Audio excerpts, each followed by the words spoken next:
Algumas pessoas estão nesse grupo aqui, estão treinando comigo já há algum tempo, né?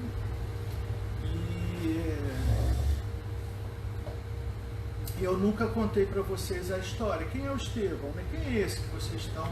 Eu sei que alguém indicou, alguns de vocês já me conhecem, é o caso do Laércio, é o caso do Milton. A Esther, que é minha prima, né? Já me conhecem de outras maneiras. Mas acho que a maior parte das pessoas aqui não me conhecem. Então eu achei hoje, eu reservei um espacinho para contar a minha história. Né? Então, muito bem. Eu sou o Estevão, com 64 anos de idade. E como é que eu comecei o Tai Chi?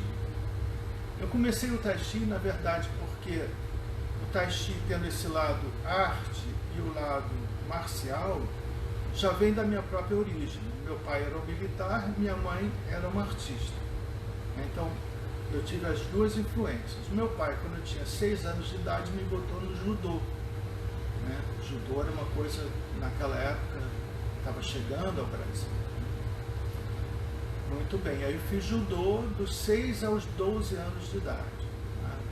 Aqueles que já conhecem a minha história e quiserem sair, fiquem à vontade, porque essa história já foi contada numa entrevista e alguns dos meus alunos aqui já assistiram essa entrevista. Então fiquem à vontade.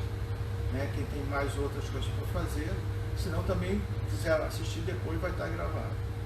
Muito bem, dos 6 anos até os 12 anos de idade eu fiz judô. E isso foi uma coisa muito boa. Primeiro, contato com a cultura oriental. Depois, o contato com a disciplina. A criança é muito importante você já desde cedo criar uma autodisciplina. Né? E uma das coisas que o judô ensinou, que serve para mim até os dias de hoje, é você aprender, não a derrubar, mas aprender a cair. Né? Porque na vida, aprender a cair é uma das coisas, é uma arte que, física, né? Você tem que aprender a cair sem se machucar, para poder levantar depois e não encarar a queda como uma derrota. Isso acho que foi uma coisa que me marcou, sabe? Aprender a cair. Relaxar, arredondar o corpo, para ao cair não se machucar e poder se levantar de novo. Muito bem, aos 12 anos, meu pai então resolveu que eu precisava mais do que isso, eu precisava, e ele me botou então para aprender jiu-jitsu. Jiu-jitsu com um professor que era, na verdade, o treinador da polícia aeronáutica. Ele não ensinava só jiu-jitsu, ele ensinava defesa pessoal. O nome do curso dele era defesa pessoal, com uma grande ênfase no jiu-jitsu, porque ele tinha sido aluno dos Gracie, do Hélio Gracie. Tanto do Hélio quanto do Carlos, ele teve aula com os dois. O nome dele era Bernardo. Muito bem. Então, isso me deu também digamos assim, uma segurança psicológica durante a vida, ter certeza que eu sabia me defender. Isso é também muito importante para uma criança. Ela saber que ela não depende dos outros para se defender, mas que ela pode se defender. E isso evita também que ela abuse do poder. Porque numa escola de arte marcial, você não pode abusar. Logo que você abusa do seu poder, geralmente o professor vai e puxa a tua orelha e mostra qual é o seu lugar, né, perante a sociedade. Bem, então eu treinei dos 12 anos até os 16 anos jiu-jitsu. Aos 16 anos, meus colegas, sentia falta de alguma coisa, porque jiu-jitsu e judô é sempre uma coisa muito de agarrar, de estar perto, né? E eu vi aqueles filmes já do James Bond, aquela coisa do advento do karatê. O karatê começava a surgir como uma opção de luta, né? E na qual você tinha o impacto, o chute, o soco. Naquela época a novidade era a famosa cutelada, que você dava no pescoço da pessoa, a pessoa desmaiava. Aquilo para mim, como garoto, que coisa mágica, que coisa maluca, né? Então eu queria alguma coisa de impacto, precisava mesmo de impacto. Foi quando então resolvi fazer capoeira. E os meus amigos me levaram para capoeira e eu treinei capoeira um bom tempo. Né? Um bom tempo. Até que um dia os meus amigos mesmo da capoeira me falaram assim, olha, tem um cara que está ensinando uma arte, que é uma arte, não é uma arte marcial, é uma arte de locomoção, um pouco teatral, como se fosse imitando os animais. O nome desse professor era Joe Brito. O Laerte, que está aqui, não sei se ele ainda está aqui, mas o Laerte foi meu colega nessa época. Nós dois aprendemos com o Joe. Acho que se a Sueli estiver aí também, também foi aluna do Joe. E o Joe, eu ainda estava na capoeira, comecei com o Joe com 17 anos de idade, então fazia capoeira e o Kenpo dos animais se chamava, que era tipo uma teatralidade na qual você imitava a movimentação dos animais. Nessa imitação, ele sempre calcava sobre uma questão que foi a primeira vez que eu acordei para essa questão. Ele falou assim, você tem que se preocupar com a energia e não tanto com o músculo. Tá? O músculo, quando você ficar velho, não vai te apoiar. Então, ele falava assim, você olha para um homem velho, agora olha para um leão velho. Tá? É diferente. Ele mantém aquela energia dele, ele mantém a dignidade, ele mantém a presença dele enquanto leão, mesmo velho. Isso não quer dizer porque ele seja tão forte quanto os leões novos, mas porque ele mantém essa energia interna. Muito bem. Anos depois o Joe se mudou para São Paulo, e aí eu gostava muito de fazer essa prática, acabei largando a capoeira, fiquei trabalhando com ele, e paralelamente comecei então a estudar. Minha mãe me botou para estudar pintura e escultura no Parque Lage, que na época se chamava Instituto de Belas Artes. Tá? Antes de se chamar hoje como Escola de Artes Visuais, que é a AV, né? Chamava Instituto de Belas Artes. E eu também fiquei apaixonado pelo desenho, pela pintura e pela escultura. Então eu vou continuar falando das artes físicas, que é onde a gente chega no Tai Chi. Quando o Joe foi embora para São Paulo, eu tinha 20 anos. A gente treinou com ele, eu e o Laerte, acho que uns 3 anos. Talvez mais, o Laerte já estava antes de mim, né, Laerte? Eu acho que. E aí, então, ele foi para São Paulo e ele falou, aí eu falei, como é que ele vai fazer? Ele disse assim, não, vai treinar com o meu sogro, Tai Chi. Na época eu disse assim, o que é Tai Chi? Não, vai lá, é alguma coisa que vai te compensar você não estar fazendo um Kenpo comigo. Como o sogro dele casou com a filha do mestre Hu, que era o professor de Tai Chi, e o Laerte também já tinha começado o Tai Chi, ainda fazendo Kenpo, acho que o Laerte já estava começando, o Eduardo também já estavam começando o Tai Chi. E aí fui então descobrir o mestre Hu, que dava aula às 6 horas da manhã no aterro do Flamengo, ali em frente ao Museu de Arte Moderna. Então esse meu primeiro contato com o Tai Chi, eu cheguei ali sem saber o que. Na mesma época, isso foi em 1970, surge no Brasil, então, um pouquinho depois, surge o seriado Kung Fu, estreando o Dave Carradine. E mais um tempinho depois ainda surge o Operação Dragão, aquele filme do Bruce Lee.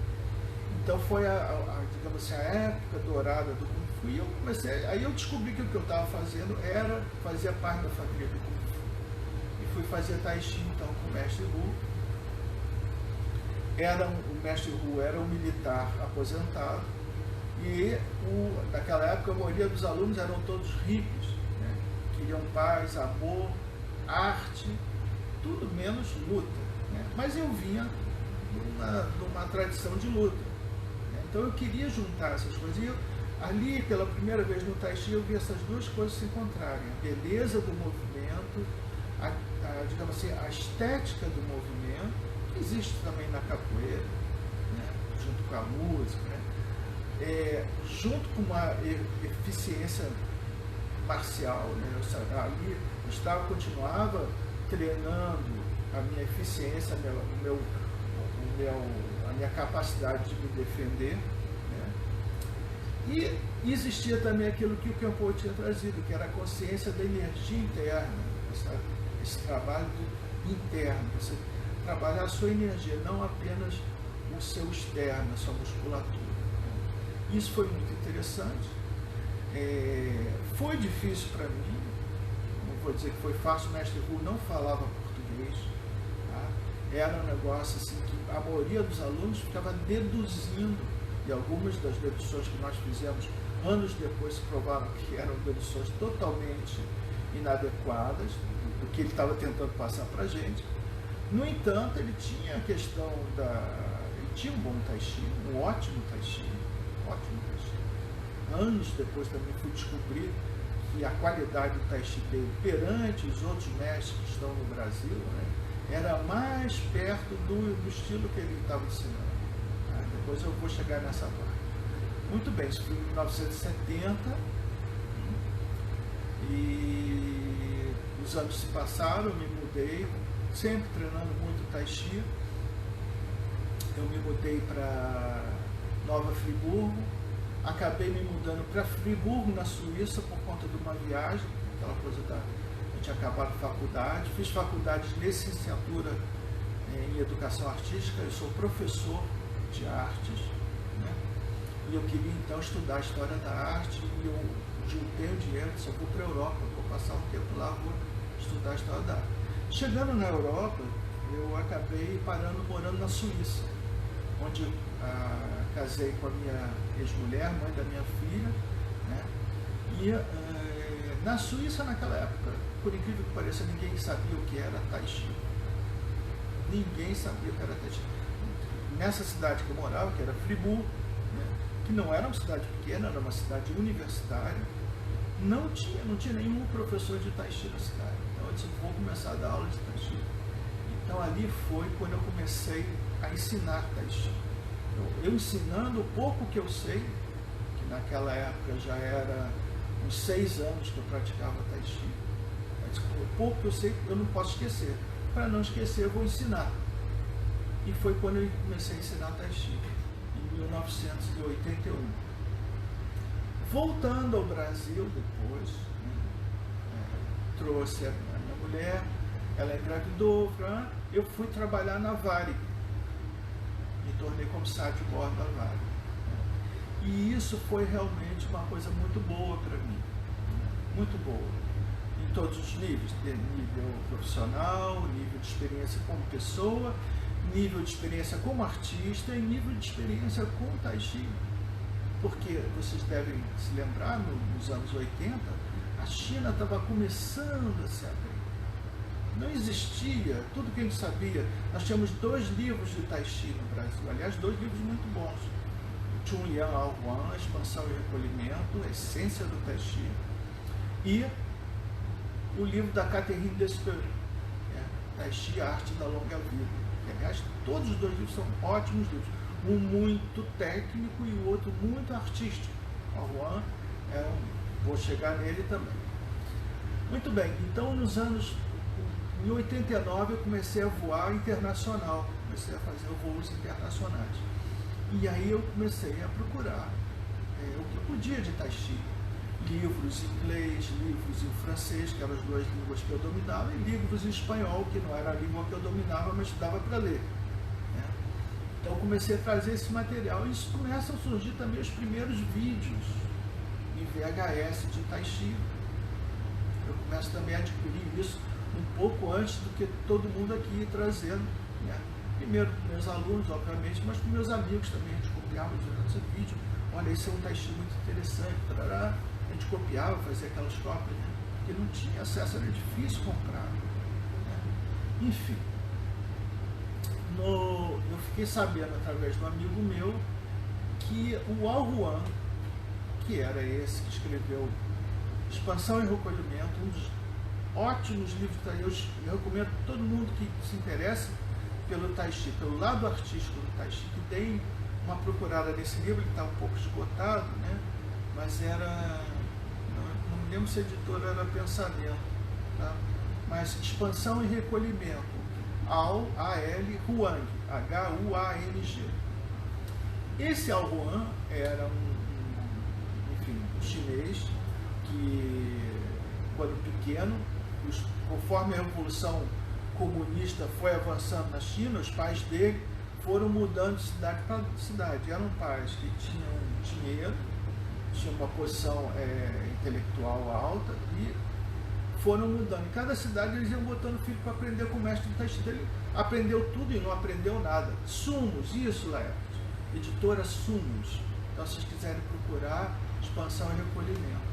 Então, ele aprendeu muito Tai Chi e não aprendeu nada, quer dizer, no sentido de um estilo definido. E mudou para os Estados Unidos com 17 anos, deixou aquilo para trás, foi ser arquiteto, foi estudar outras coisas, mas o espírito dele mesmo era para a arte. Então ele resolveu fazer dança clássica ocidental. Ele chegou a fazer parte do corpo de balé de São Francisco. E numa das viagens do corpo de balé de São Francisco para Taiwan, ele acordou no hotel de manhã e ficou olhando o pessoal fazendo um Tai Chi. Aquilo mexeu com ele de novo. Então ele veio, aí ele trouxe essa... Ah, legal, Valéria. Estante virtual, viu, gente? Então, ele trouxe essa parte artística do Tai Chi sem grandes preocupações com a marcialidade do Tai Chi. Ele queria mostrar o potencial artístico do Tai Chi. E o fez. Através desse livro, ele fez a ligação, uma das ligações principais que nenhum chinês nega, é a ligação da caligrafia, que é uma arte em si, com o Tai Chi. Tanto é que ele não chama de Tai Chi Chuan, ele fala Tai Chi. Que Tai Chi, conforme eu já expliquei para vocês aqui, é um conceito filosófico básico da cultura chinesa, na qual você equilibra Yin e Yang, o Yin e Yang está em tudo, em toda a realidade, né? Que antes de virar Tai Chi Chuan, ou seja, a arte marcial Tai Chi Chuan, desde o conceito em si foi criado até a criação da arte, se passaram 1000 anos.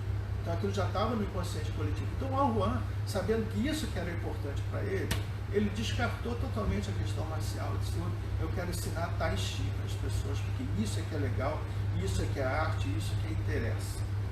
Né? Muito bem. Aí eu fiquei sabendo que ele ia dar um workshop em Los Angeles. Isso foi no ano de 1990. E então eu tirei férias na época e fui lá fazer um workshop com o Ahuan. Tá? Essa minha aula de história, essa aula da minha história, eu vou dividir em duas partes. Sexta-feira eu acabo ela, né? Porque a gente já até passou um tempinho aqui da nossa aula, mas eu vou finalizar essa parte de Los Angeles, porque Los Angeles, para mim, na verdade, foi um upgrade. Tá? Naquele momento, em 1990, eu já tinha 15, para 91, já tinha 15 a 16 anos de Tai Chi, estilo Yang, tradicional lá do Mestre Hu. Então eu estava procurando agora esse Tai Chi artístico, esse Tai Chi que me permitia improvisar, sem ficar preso a uma fórmula. Tá? A forma, o movimento tem que ser assim, e se for assim já está errado. Enfim, como a gente também não tinha muito referencial na época, a gente tinha que acreditar no mestre. E esse momento, através da aviação, das minhas viagens, me permitiu ver o outro lado das coisas, e a primeira pessoa que eu encontrei lá de fora, que eu fui procurar mesmo, foi o Ahuan, que foi uma coisa muito interessante. Então, aí, o Ahuan, ele dava workshop para os velhos hippies, as pessoas que, né, o David Crosby,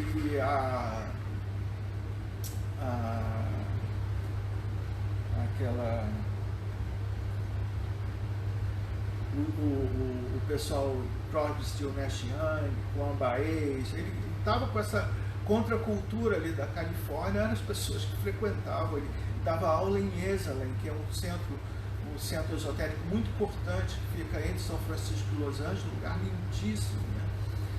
Enfim, aí eu fui fazer o workshop dele e cheguei, era um hotel no meio do deserto. Tive que alugar um carro para chegar lá. No meio do deserto, eu chego até um hotel muito bonito, um hotel meio spa, com jardins lindíssimos, no meio do deserto, mas com plantas, laguinhos, uma coisa assim muito, muito interessante, né? Onde é que é a sala do workshop? Chegamos na sala, a sala fechada, com luz de neon, as cortinas todas fechadas, né? E ele começou então a dar a aula dele, que eram os 5 elementos, que é essa forma que eu ensino nessa aula aqui. A maioria das vezes a gente acaba, eu falo assim, gente, esse aqui é o meu, a nossa sobremesa. Esses 5 elementos foi uma forma que ele criou, que permite com que você crie em cima do Tai Chi. Você não precisa se ater à forma, o que importa são as ideias, né? Fogo, água, madeira, os 5 elementos da medicina chinesa mesmo, né? Então, essa forma, até hoje eu pratico, que é uma forma muito... E foi nesse workshop que eu aprendi. No ano seguinte eu procurei ele no outro workshop ainda, os 5 elementos, para me aprofundar. Mas, continuando, chegou um momento que ele começou a fazer um momento para as perguntas, que vocês perguntam, né? E a sala era toda fechada, cortina para lá e para cá, e só luz artificial. E aí as pessoas começaram a fazer várias perguntas, e eu disse, deixa eu ousar fazendo uma pergunta aqui, porque para mim o Tai Chi estava ligado ao fazer do lado de fora, ligado com a natureza, sabe? O Tai Chi, o meu entendimento do Tai Chi é uma maneira de você conectar com a natureza. Então, eu nem cogitava fazer dentro de casa. A gente tem um clima ótimo aqui no Brasil, né?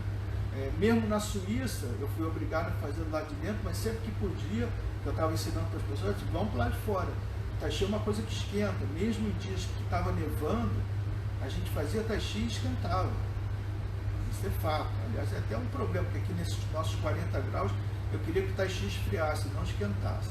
Mas ali, naquela situação, eu perguntei para o aluno, eu queria saber o seguinte, muito legal isso que você ensinou, mas por que se a gente está num hotel que tem um jardim tão bonito do lado de fora, né, com flores, com lato, por que a gente precisa fazer dentro dessa sala aqui? Existe uma razão especial para isso? Aí ele falou assim, finalmente alguém me perguntou isso. Aí ele foi, abriu as cortinas, era aquelas salas que tem a porta de vidro, né, a parede de vidro, abriu as cortinas todas, abriu a porta, né, deixou o sol entrar, assim. Eu queria que alguém me perguntasse isso, que eu queria dizer para vocês o seguinte, é muito fácil e é muito maravilhoso você fazer na natureza, mas o Tai Chi não pode se limitar a isso. Você tem que conseguir fazer o Tai Chi em qualquer situação, porque o macrocosmos, que é o universo, a natureza, está dentro de você, e o Tai Chi ele propõe acordar esse seu microcosmo, ele propõe a expansão dessa tua natureza enquanto animal, né? Animal que eu sou, e o Tai Chi ele traz isso. Eu achei isso aqui muito interessante, mas fomos para o jardim todo mundo, estava todo mundo, eu acho que quando eu dei essa ideia, todo mundo adorou, todo mundo foi imediatamente, ninguém ficou na sala. Ficamos, aí fizemos, continuamos. Então, eu vou encerrar aqui a minha história do Al Huan, que eu acho que foi o primeiro upgrade que eu dei no meu Tai Chi, depois do Mestre Wu. E sexta-feira a gente continua, tá, gente? Aí eu vou continuar a minha história, que é uma história que eu acho interessante, já que vocês estão seguindo o professor Estevam, a aula do professor Estevam. Se alguém perguntar para vocês por que vocês estão fazendo, eu disse, ele tem uma história atrás dele, tá? O Tai Chi dele tem um sentido, tem uma razão de ser. Tá bom, gente? Foi um prazer contar um pouquinho da minha história, foi um prazer treinar com vocês hoje. Então, mais um dia no paraíso. Bom dia para todo mundo, espero que vocês tenham gostado da aula. Tá ok?